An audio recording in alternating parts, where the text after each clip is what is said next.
कथम ब्रह्मन् दीनमुखः कुतश्चिन्तातुरो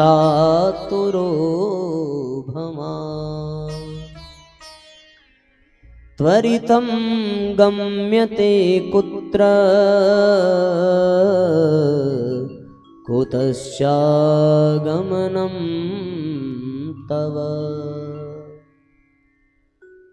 कथम कहो ब्रह्मन् दीन मुख, हे ब्राह्मण दीन मुख वाले, उनका मुखमंडल बिल्कुल मलिन है, बिल्कुल दीन है। क्या कारण है इस दीनता का? कुतश्चिंता तुरो भवात्, किस बात की आपको चिंता? सामान्य गृहस्थी यदि चिंतित हो कोई बात नहीं, स्वभाव है चिंता।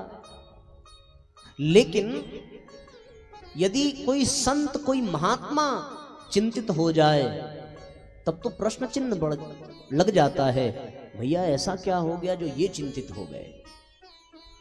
हम लोग सामान्य जनजीवन में देखें तो यहां अगर कोई खुश हो जाए तो आदमी टेंशन में आ जाता है और लगता है पूछने, अरे भाई क्या हो गया, हमें भी बताओ, किस बात की इतनी खुशी। अगर वो चिंतित है तो कोई पूछने नहीं जाएगा। कोई रोग से पीड़ित हो, ये सामान्य बात है, हर आदमी घर में रोगी है।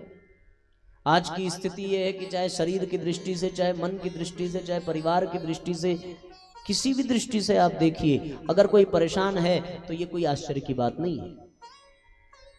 परिवार में कोई बात हो जाए तो लोग कहते हैं भैया घर घर की कहानी है, आजकल तो यही चल रहा है, आप तो जानते ही, आराम से कह देता है। शरीर के स्वास्थ्य की बात हो तो आप बड़े आराम से देख सकते हैं कि बीपी की, शुगर की, गैस की, सर दर्द की, जुकाम की, बुखार की, ये दवाइयाँ आपको मेडिकल स्टोर से ज़्यादा घर में मिल जाएंगी। दुकान में आप पैरासीटामॉल लेने जाओ, भले न मिले पर पड़ोसी के यहाँ चले जाओ, हाँ हाँ रखी है, 2 गोली है अभी दे सकते हैं, मिल जाएगी। ये आश्चर्य की बात नहीं है। मन से कोई दुखी है तो भी आदमी कह देता है किसी जन्म का रहा होगा, कोई प्रारब्ध रहा होगा, हर आदमी परेशानी चल रहा है तो किसी, हाँ अगर कोई एकदम से उछलने लगे, हंसने लगे, बोलने लगे, खुश हो जाए तो सबको आश्चर्य होता है, अरे भाई क्या हो गया, अरे तुमने कुछ बताया नहीं, अरे इतनी बड़ी बात हो गई, ओह बताओ तो सही। तो दुखी होने से आश्चर्य नहीं, ये समाज की स्थिति है, आज की एक दर्पण है जो समाज का, ये आईना समाज को दिखा रहा है कि आज की सामाजिक स्थिति क्या है।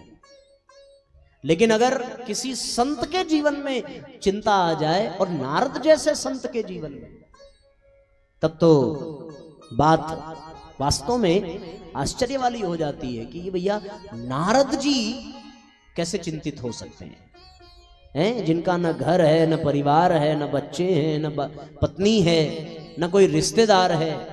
ऐसी स्थिति में यदि वो चिंतित हैं तब तो वास्तव में बात गंभीर हो सकती है। पूछा है कि भाई आपके जीवन में चिंता का क्या कारण है, आप क्यों चिंतित हैं, जरा बताइए तो सही। अब जब ये प्रश्न किया है तब नारद जी ने कहा, और एक बड़ी सीधी सी बात है, जिस समाज में संत, गुरु और कोई साधु चिंतित हो, उस समाज के गृहस्थियों को चिंता करने की जरूरत नहीं पड़ती। और जिस समाज का साधु निश्चिंत हो, उसका समाज हमेशा चिंतित रहता है। इसको और व्यवहारिक दृष्टि से आप समझिए तो जिस घर का मुखिया निश्चिंत हो जाए, उस घर के परिवार का हर सदस्य चिंतित रहेगा। और जिस घर का मुखिया चिंतित रहता है, उस घर के परिवार के लोग निश्चिंत रहते हैं। ये तो हमने भी, पिताजी जब घर पे नहीं रहते हैं तो हम चैन की नींद नहीं सो पाते, और जब ये घर पे रहते हैं तो हम निश्चिंत रहते हैं, भाई कोई बात नहीं, वो तो है ही है। नहीं तो 2 बजे रात में अगर कोई आवाज खटके तो आदमी तुरंत उछल करके बैठ जाता है, कहां से आवाज आ गई। और अगर पिताजी रहे तो अरे कोई बात नहीं, बाहर आई, कोई टेंशन की बात नहीं। उसी प्रकार घर का मुखिया, घर का अभिभावक यदि निश्चिंत हो जाए तो ये बड़ा दुर्भाग्य है, ये जान लेना। जिस दिन उसे आपकी चिंता ना हो, उस दिन आपका दुर्भाग्य प्रारंभ है। तो जिस समाज का संत साधु चिंताहीन हो जाए, उस दिन से उस समाज का पतन प्रारंभ हो जाता है, ये जान लीजिए। इसलिए भैया साधु का चिंतित होना आवश्यक है, क्योंकि साधु की चिंता अपने लिए नहीं है, साधु की चिंता समाज के लिए है, संसार के लिए है, जन कल्याण के लिए उसकी चिंता होती है। और अगर उसकी चिंता ना हो तो बात बढ़ जाती है, फिर तो भैया व्यक्ति एक एक व्यक्ति चिंतित हो जाता है। राम कथा में भी हमने देखा है, विश्वामित्र जी को गाधि तनय मन चिंता व्यापी, उनके भी जीवन में चिंता जागृत हो गई। कब? जब मारीच और सुबाहु बार बार यज्ञ में बाधा उत्पन्न करते हैं। तो साधु अगर चिंता में है, विश्वामित्र चिंतित हैं, तो ये चिंता उनकी अपनी नहीं है, समाज के लिए चिंता है। और साधु की चिंता जब बढ़ती है तो वो साधु भगवान की ओर बढ़ता है। विश्वामित्र राम के पास आए हैं अपनी चिंता का समाधान करने। सामान्य व्यक्ति के जीवन में चिंता बढ़ती है तो वो न जाने कहां कहां भटकता है, कभी वकील के यहां भागेगा, कभी डॉक्टर के यहां भागेगा, कभी पुलिस के यहां भागेगा अपनी चिंता का समाधान करने। सामान्य जनजीवन में व्यक्ति पंडित पुजारियों के पीछे, टोना टोटका के पीछे, गंडा ताबीज के पीछे, रत्न अंगूठी के पीछे, कहां कहां बेचारा नहीं भागता अपनी चिंता का समाधान करने के लिए। और जैसे जैसे उसकी दौड़ इन तत्वों के पीछे होती है, वैसे वैसे उसकी चिंता घटती नहीं, उसकी चिंता और बढ़ती जाती है। ये जान लो आप।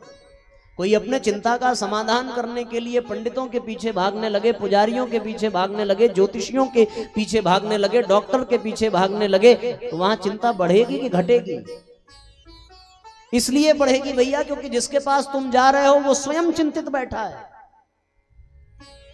ये जान लो आप। तो जहां चिंता का समाधान है वहां हम जाते नहीं हैं, और वहां कौन जाते हैं? साधु जाते हैं, समाधान लेकर के आते हैं, फिर जन जन को संतुष्ट करते हैं। तो यहां नारद जी चिंतित हो गए, और नारद जी चिंतित हो गए तो वो कहां गए? वो हिमालय में गए। महाराज परीक्षित चिंतित हुए तो कहां गए? गंगा के तट पर गए। हम लोग चिंतित होते हैं तो भगवान की शरण में नहीं जाते, हम लोग चिंतित होते हैं तो इधर उधर ही भटकते हैं। चिंता और चिता में कोई विशेष अंतर नहीं है, बिंदु मात्र। चिंता में बिंदु है, चिता में बिंदु नहीं है। चिता चिंता समा प्रोक्ता, बिंदु मात्रम विशेषता।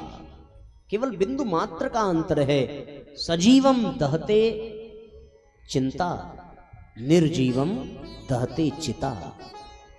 सजीव को चिंता जला करके मार देती है, और निर्जीव को चिता जला करके खत्म कर देती है। नारद जी की चिंता है। इसलिए साथियों, चिंता का उपाय केवल और केवल अपने बड़े के पास ही होता है, अभिभावक के पास, इष्ट के पास, गुरु के पास, संत के पास। तब जाकर के चिंता का समाधान मिलता है। नारद जी को